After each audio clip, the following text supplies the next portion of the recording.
Hello student, success coaching classes में आपका स्वागत है। यदि आप चैनल में पहली बार आए हैं तो चैनल को सब्सक्राइब कर ले और बेल आइकन को ऑल में प्रेस कर ले ताकि आने वाले सभी वीडियो को नोटिफिकेशन टाइम पर मिल जाए।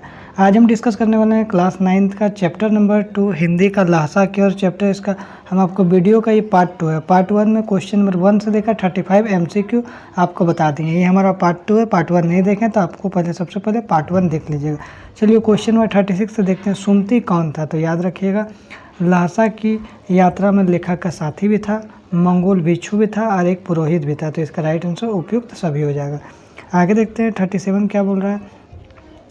जो डांडे तिब्बत में सबसे खतरे की जगह क्यों है? तो इसका राइट आंसर हो जाएगा उपयुक्त सभी कथन सत्य है। तो देखिए पहला कथन क्या है, या मीलों तक कोई गांव नहीं है, बिल्कुल राइट है।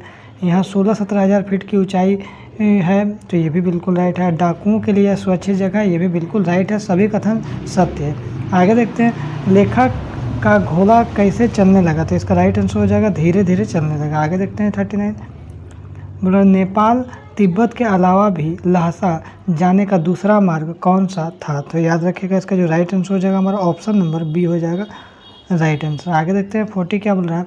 शेखर विहार की खेती के मुखिया कौन थे? तो पहला सुमति, दूसरा मंगोल और तीसरा हमारा हो जाएगा नमसे, और चौथा इनमें से कोई नहीं। तो याद रखिएगा हमारा ऑप्शन सी नमसे हो जाएगा। लेखक किस मार्ग में अपने साथियों से बिछड़ गया था? तो याद रखिएगा, इसका जो राइट आंसर हो जाएगा हमारा ऑप्शन नंबर डी हो जाएगा, लडकोर हो जाएगा। आगे देखते हैं 42 क्या बोल रहा है। किन स्थानों पर मरने वालों को कोई परवाह नहीं किया जाता है? तो याद रखिएगा निर्जन स्थानों में। आगे देखते हैं 43 क्या बोल रहा है। तिब्बत में जागीरों का बड़ा हिस्सा किनके हाथ में होता है? तो याद रखिए, इसका 43 का जो हमारा राइट आंसर हो जाएगा आपका ऑप्शन नंबर सी मठों के हाथ में होता है।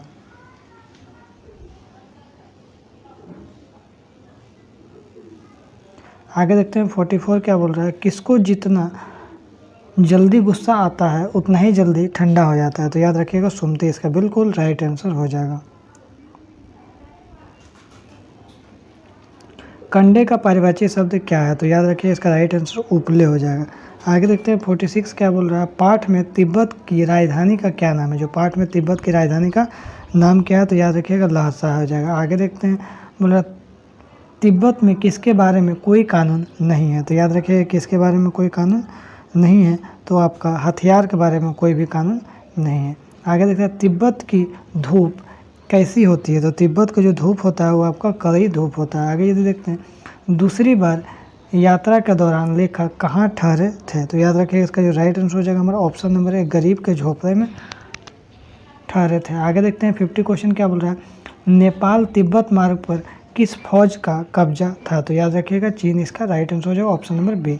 आगे देखते हैं, तिब्बत में चाय तैयार हो जाने पर क्या डालने की ज़रूरत होती है? तो नमक मक्खन डालने की ज़रूरत होती है। आगे देखिए, दुर्ग के एक भाग में किसने अपना बसेरा बना लिया था? तो याद रखिए, इसका जो राइट आंसर हो जाएगा हमारा ऑप्शन नंबर डी हो जाएगा, किसानों ने अपना बसेरा बना लिया था। आगे देखते हैं, इस पाठ में वर्णित यात्रा लेखक ने कब की थी? तो याद रखिए, इसका जो राइट आंसर हो जाएगा हमारा ऑप्शन नंबर सी हो जाएगा 1929 से 1930 में। आगे देखते हैं 54 क्या बोल रहे हैं यहाँ पर। राहुल जी द्वारा रचित पुस्तकों की संख्या कितनी है? तो याद रखिए, इसका राइट आंसर हो जाएगा लगभग 150 हो जाएगा। आगे देखिए, टिडिरी के विशाल मैदान में दूर एक छोटी सी पहाड़ी मैदान के भीतर दिखाई देती है, तो उस पहाड़ी का आखिर में नाम क्या है? तो याद रखिए, इसका राइट आंसर हो जाएगा टिडिरी समाधि गिरी, इसका नाम है। आगे देखते हैं 56 क्या बोल रहा है। उस समय तिब्बत में लोग लाठी की तरह क्या लेकर घूमते थे? तो क्या लेकर घूमते थे लाठी की तरह?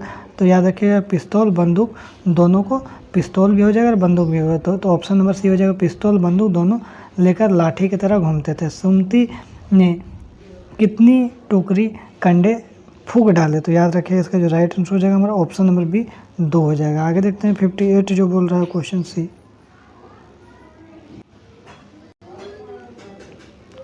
सुमति ने कितनी बार चाय को गर्म किया था? तो याद रखिएगा 58 का हमारा ऑप्शन नंबर सी 3 बार। आगे देखते हैं, किस स्थान पर वह एक अच्छी जगह ठहरे थे? तो याद रखिए, इसका जो राइट आंसर हो जाएगा हमारा ऑप्शन नंबर सी हो जाएगा थोडला हो जाएगा। आगे देखते हैं 60 क्या बोल रहा है। कंजूर का क्या अर्थ निकलता है? तो याद रखिए, कंजूर का अर्थ क्या निकलता है? बुद्ध वचन अनुवाद।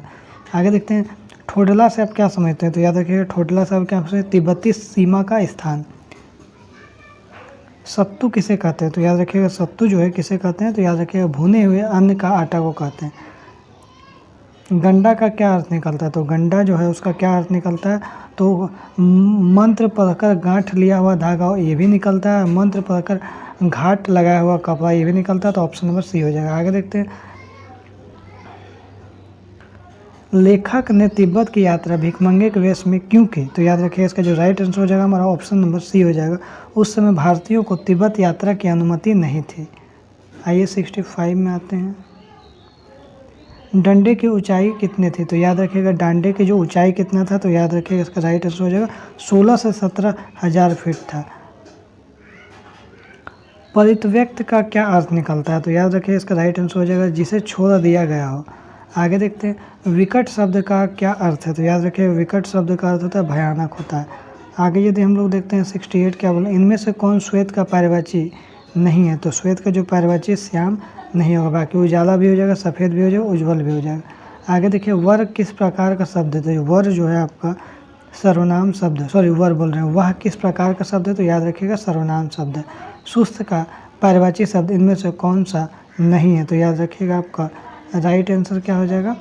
परिश्रमी क्या हो जाएगा? इसका पर्यायवाची शब्द नहीं हो जाएगा। ठीक है, तो यदि आपको वीडियो अच्छा लगे तो लाइक करिएगा, शेयर करिएगा। अगर चैनल में नए हैं तो चैनल को सब्सक्राइब जरूर करिएगा। फिर मिलते हैं नेक्स्ट वीडियो में। Thank you so much.